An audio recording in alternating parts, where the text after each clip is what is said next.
They said it like they were fixing something broken. "We heard you bought a penthouse," my son said. "We'll move in," my daughter-in-law added, her voice calm, almost kind, "and make peace." Make peace. I remember standing very still when I heard those words, as if any movement might crack what little was holding me together. I did not feel angry at first. I felt tired. The kind of tired that comes from realizing a pattern you spent your whole life denying. They did not ask how I was living. They did not ask why I chose silence over noise. They did not ask what it took for me at this age to finally buy something with my own name on it. They assumed. Peace, to them, was not a feeling. It was a location, a view, an address with an elevator and wide windows. I held the phone and stared at my hands. These hands had carried groceries when my back was already tired. These hands had washed dishes in houses that were never truly mine. These hands had signed school papers, hospital forms, loan documents, always for someone else. And now those same hands were expected to open another door. They spoke about togetherness, about family healing, about moving forward. But peace never arrives carrying boxes. Peace never announces itself after years of absence. Peace does not show up only when there is comfort waiting inside. What they called peace sounded too familiar. It sounded like me adjusting again, me softening again, making room again. I realized then that they were not calling because they missed me. They were not calling because regret finally found its way into their voices. They were calling because something had changed in my life, and suddenly I was visible again. People have a way of finding you when you stop needing them. I did not interrupt them. I let them speak. I let them plan. I let them talk about my home as if it were already theirs. And in that quiet moment, something settled inside me. Not anger. Not bitterness. Clarity. This story was never about peace. It was about space. And who is allowed to keep it? They never asked me how I survived. I was not always this quiet, this careful with my words. Once, I spoke freely, laughed loudly, and dreamed without measuring how much space I was taking in the world. But life has a way of teaching women to shrink before the lesson is even finished. When my son was born, I learned a new language, the language of giving up without complaint, of bending until no one could see the cracks, of swallowing every sound my heart wanted to make so that another could grow. I worked jobs that never knew my name. I returned home smelling of other people's lives. I counted coins on a chipped kitchen table, hoping they would be enough. Every meal I cooked, every homework I helped him with, every late-night story I whispered, I did quietly, as if someone was always watching to see if I would fail. I learned how to stretch the smallest portion of bread into a feast, how to mend torn clothing with invisible stitches, how to turn exhaustion into grace. People praised my son, called him strong, remarkable, intelligent. No one ever asked where that strength came from. No one asked about the nights I stayed awake, shivering quietly, holding my tears back so that he would never feel the coldness of fear. I postponed my life indefinitely. I postponed dreams. I postponed comfort. I postponed love for myself, believing that one day later I would be free to take what I had denied. But later never comes. Later becomes a word full of regret when you realize the years have already left your hair gray, your body aching, and your hands lined with the work of a lifetime that no one ever acknowledges. My son grew taller than me, stronger than I could have imagined. And I was proud, yes, proud in a way that made my chest ache. But pride cannot shield you from erasure. As the years passed, I watched my presence in the home fade like morning mist. My voice was met with polite corrections. My opinions were interruptions. My ways were outdated. I was no longer necessary, and yet I was everywhere, always just a little too much or a little too little. When he married, my disappearance began in earnest. The home I had filled with my warmth and care became a place where my contributions were acknowledged only to be minimized. Every suggestion I made was countered with a newer, better version. Every story I told was shortened or replaced. And my son, my boy, my child whom I had carried, fed, and nurtured, he learned a new language, the language of silence. It was then I understood. The world does not erase women loudly. It erases them politely, slowly, through smiles and corrections, through subtle gestures that whisper, "You are not needed here." I had spent decades being careful, and yet it was never enough. I had learned to be small so he could grow, to vanish so he could thrive. To give all that I could and quietly hope that in the gaps left behind, I might still exist. I had no one to blame. I had raised him well. I had done my part. But doing your part often means leaving the rest of yourself behind. And now, decades later, I was beginning to realize that the life I had lived for others had not prepared me for the life I wanted for myself. And so I began to dream quietly again, in secret, imagining a place where I could exist without compromise, without apology, without negotiation, a place that belonged to me alone. After his marriage, nothing changed all at once. That is how people erase you without guilt. It begins gently, softly, so softly that you blame yourself for noticing. At first, it was small things. The way conversations continued without waiting for my response. The way plans were made while I sat in the same room, invisible but present. The way my words began to land like background noise, something familiar enough to ignore. My daughter-in-law never raised her voice at me. She never insulted me directly. She did something far more effective. She corrected me. "That's not how we do it anymore. You don't need to worry about that. I'll take care of it." Each sentence sounded helpful, kind, even. But kindness that removes you piece by piece is still removal. I watched my kitchen change, my spices replaced, my methods questioned. The food I cooked slowly disappeared from the table, replaced with meals that arrived in containers with labels I couldn't pronounce. When I cooked anyway, the food was tasted politely, praised briefly, and then quietly avoided the next time. I told myself it was nothing, that this is how life moves forward, that I should be proud they didn't need me anymore. But not being needed feels different when you have spent your entire life proving your worth through usefulness. I noticed how my son stopped looking at me when his wife spoke. His eyes would lower, his shoulders stiffen, as if choosing silence was the safest way to keep the air calm. He learned how to smooth moments before they became uncomfortable, even if it meant flattening me in the process. When I tried to talk to him alone, he listened with half his attention, his phone in his hand, his body already angled away. "You're overthinking," he said once. "Don't take everything personally," he said another time. "Just let it go," became his favorite solution. Let it go, as if years of shrinking could be released like breath. I began editing myself before speaking. I shortened my stories, I removed details, I laughed sooner than I felt ready. I learned when to excuse myself from rooms where my presence seemed unnecessary. That is when the loneliness started, not the kind that comes from being alone, but the kind that comes from being surrounded by people who no longer see you. Holidays were the hardest. I cooked, as I always had, but now it felt ceremonial, like reenacting a role that no longer belonged to me. I served plates, cleaned quietly, and listened to conversations I was no longer invited into. When I sat down, the topic changed. When I spoke, the energy shifted. No one was cruel, that was the problem. Cruelty would have given me something solid to point at, something to fight, something to explain, but politeness leaves no fingerprints. You cannot accuse kindness without sounding ungrateful. I started spending more time in my room, not because I was tired, but because it was the only place my thoughts could breathe. I stared at old photographs, tracing the outlines of a life where my laughter once filled rooms. I wondered when exactly that woman became someone who needed permission to exist. Sometimes my daughter-in-law would knock and ask if I was okay. I always said yes, because explaining sadness that has no single cause feels embarrassing, because I didn't want to sound weak, because I didn't want to be told I was imagining things again. And my son, he noticed, I think. But noticing is easier than acting. Silence had become his shield, and I was the cost of keeping it. One evening, I tried one last time. I told him I felt small. I told him I felt like I no longer belonged in the house I helped build. I told him I missed him. He sighed, not angrily, not dismissively, just tired. "Please," he said, "don't make things difficult." That sentence stayed with me longer than any argument ever could.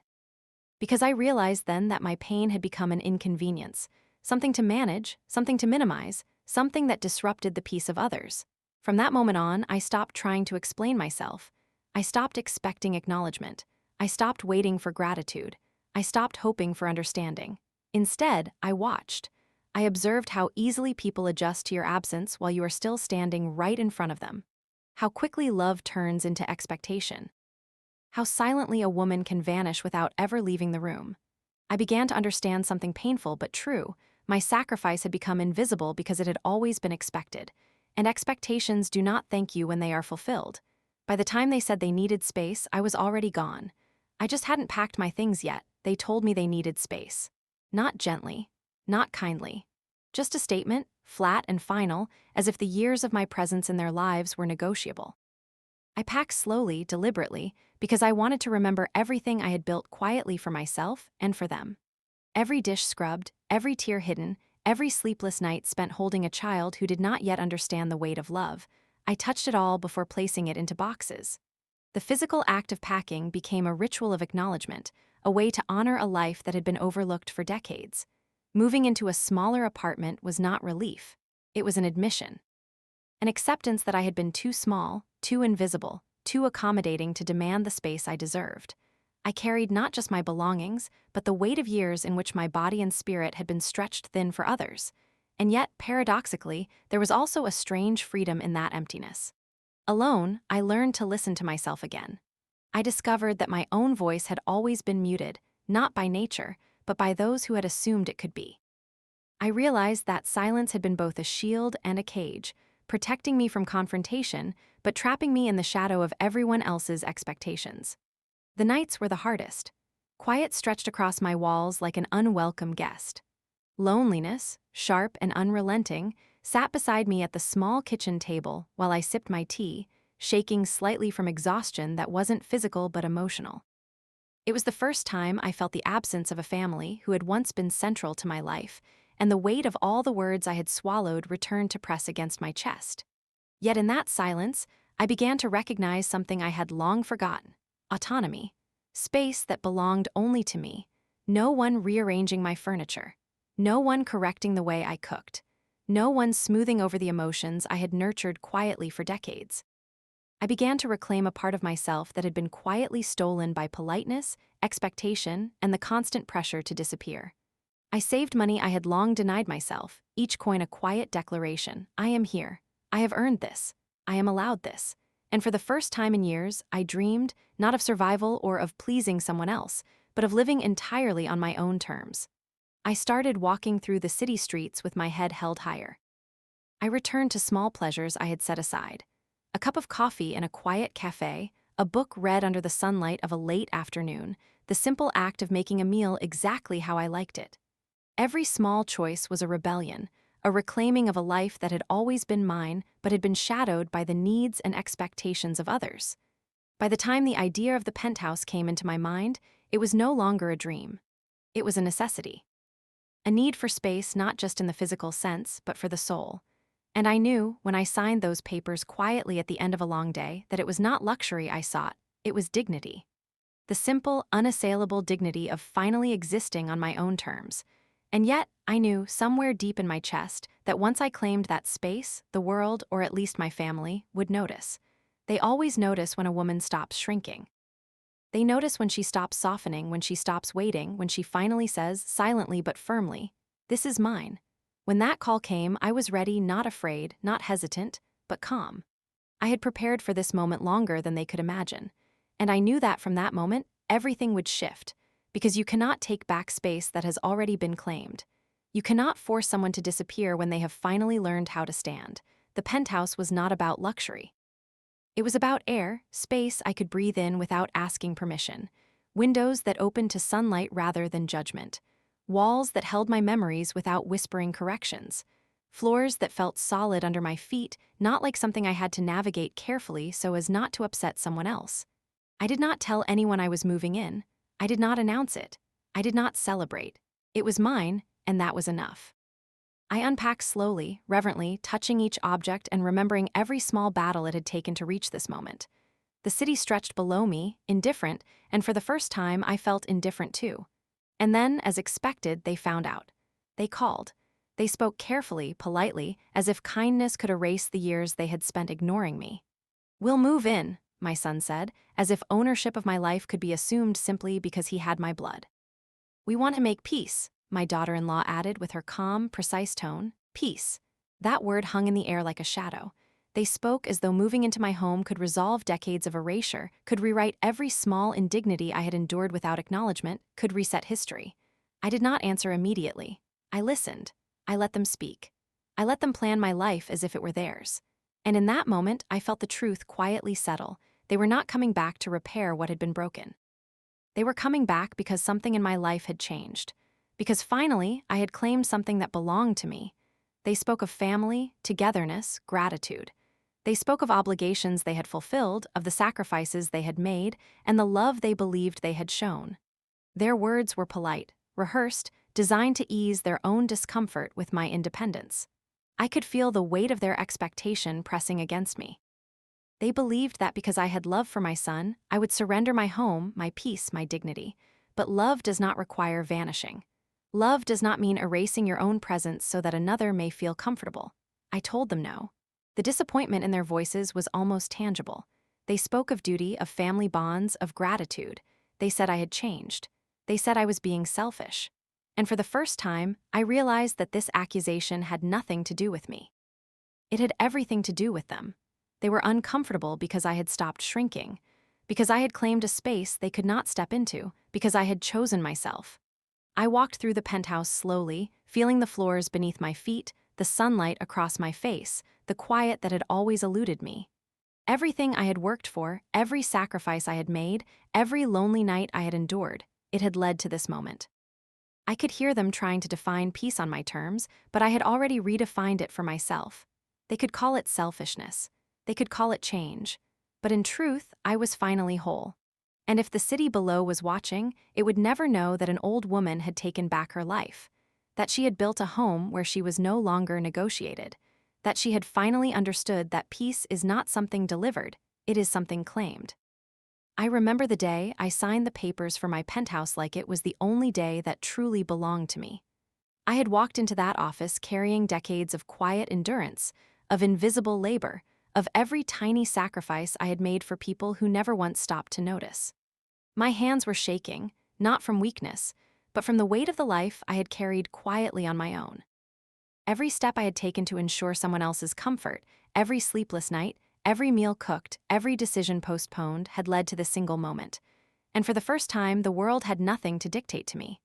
I looked down at the contract, the ink still fresh on the page, and felt an unfamiliar warmth settle over me. This was not luxury, it was dignity. It was autonomy. It was a life reclaimed, not in pieces or in whispers, but in full, undeniable clarity. For decades, I had learned how to shrink myself so others could rise. I had learned how to bend silently, how to apologize for existing, how to erase my own needs so that my son, my family, my household could breathe freely. And now, standing in that sterile, sunlit office, I realized that none of that was required anymore. I could exist fully, unapologetically, and it did not make me selfish, it made me alive. I thought about the years of erasure. I remembered every holiday where my voice had been softened, every family dinner where my laughter had been muted, every conversation where I had carefully measured my words so as not to disrupt the comfort of others. I remembered the quiet evenings spent staring at walls, wondering if anyone would ever truly see me. And yet, here I was, pen in hand, about to claim the one space that no one could negotiate, no one could enter without my permission. As I signed the papers, I imagined my son and his wife discovering what I had done. I imagined the polite smiles, the careful tones, the expectation that I would welcome them into my space as I had always welcomed them before. And for a brief moment, I felt a flash of anger, not the loud, explosive anger of youth, but the quiet, simmering anger of someone who has been overlooked, underestimated, and disregarded for decades. They believed that love, family, and duty gave them a right to my compliance. They believed that my patience had been infinite. They believed that because I had given so much, I would continue to do so, even when it cost me everything. But this time, I would not. I imagined their visit, them walking through the rooms I had arranged with care, their eyes lingering on furniture, on curtains, on the way the sunlight hit the walls. I imagined them expecting gratitude, expecting that I would soften, expecting that I would diminish myself once again so they could feel comfortable. And I smiled, not at them, but at the realization that their expectations no longer held power over me. I had already claimed my life. I had already carved out a space where their presence was not required. The moment I finished signing, I felt an unfamiliar lightness. The weight I had carried, the constant pressure to accommodate, to erase, to serve, began to lift layer by layer. I thought of all the years I had lived on the margins of my own life, all the decisions I had deferred, all the sacrifices I had made without recognition. And now, finally, those years were not wasted. They had prepared me for this act of reclamation. I was not stepping into luxury, I was stepping into sovereignty. For the first time, I allowed myself to feel pride without guilt. I allowed myself to sit with the quiet knowledge that I had done something remarkable, not for anyone else, but for me. I thought about the long nights, the endless duties, the constant compromises. I thought about the small moments of self-doubt, the whispered thoughts that perhaps I was asking too much of life simply by existing fully. And now, for the first time, I realized that asking for space, dignity, and respect was not too much, it was everything. When my son and his wife called afterward, expecting to celebrate their version of peace, I heard the uncertainty in their voices. They spoke carefully, politely, as if the world had given them permission to enter my life once more. But I had already moved beyond their permission. I had already drawn the boundaries that no one could cross. And for the first time, I understood the profound power of saying no, when every instinct, every habit, every social expectation had conditioned me to say yes. In that moment, I saw the years of my own life reflected back at me. I saw the young woman who had bent too far to protect others, the mother who had given her all while shrinking herself, the elderly woman who had waited patiently, silently, believing that one day she would be seen. And I saw that woman now, strong, unyielding, and finally free. I had not only claimed a penthouse, I had claimed myself. I imagined the reactions to this act. Some would call me selfish. Others would say I had changed. But change is not betrayal, it is survival. It is the culmination of every quiet lesson, every hurt endured, every invisible tear shed. And in the reflection of the glass doors, in the way the sunlight fell across the floors, I saw clearly that survival is not loud. It is not performative. It is not about proving anything to anyone else. Survival, in its purest form, is the act of existing fully in the space you claim as your own.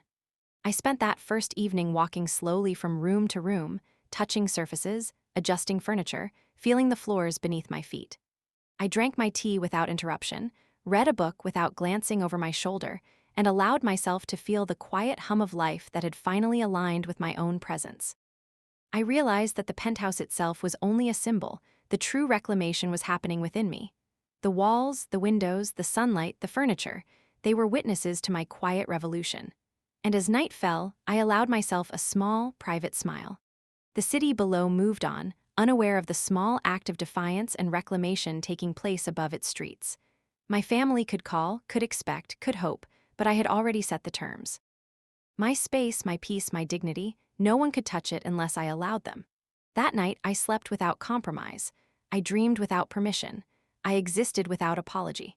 And for the first time in decades, I felt the full, unbroken weight of my own presence. Because the moment I signed the papers, I understood something I had never fully allowed myself to know. Life does not demand that we diminish to accommodate others. Love does not require surrender. Family does not entitle anyone to erase you. And silence, no matter how long endured, can transform into quiet strength when we finally claim the life that is ours alone. I had crossed the turning point. The years of bending, shrinking, and serving were over. And in that quiet, sunlit apartment, I discovered the simplest, most profound truth. I belong to myself, fully, unapologetically, and irrevocably. I still love my son. That truth does not vanish, no matter how uncomfortable it makes others. But love does not mean surrender. It does not mean shrinking until there is nothing left of you. It does not mean giving away the only place where your presence is unquestioned. Now I wake up in my penthouse to sunlight that touches my face without judgment. I make my tea exactly how I like it, strong and unapologetic. I sit by the window and watch the city move below me, unaware that someone has finally learned how to stand. Sometimes I am lonely. There are quiet evenings when the absence of familiar voices presses against my chest, but loneliness does not demand that I compromise. Loneliness does not rearrange my furniture. Loneliness does not call itself peace while taking something from me. They may call this selfishness. They may call it change. But I call it staying. Staying in a life I have carved for myself. Staying in the dignity I have earned through decades of patience, sacrifice, and quiet strength. I have learned that living on my own terms is not defiance, it is survival. And that survival finally tastes like freedom. Above the hum of the city, above the noise of expectations, above the memory of all I once gave and all I once lost, I exist fully, quietly, and unapologetically. And in that existence, there is peace. Not theirs, not the world's, mine.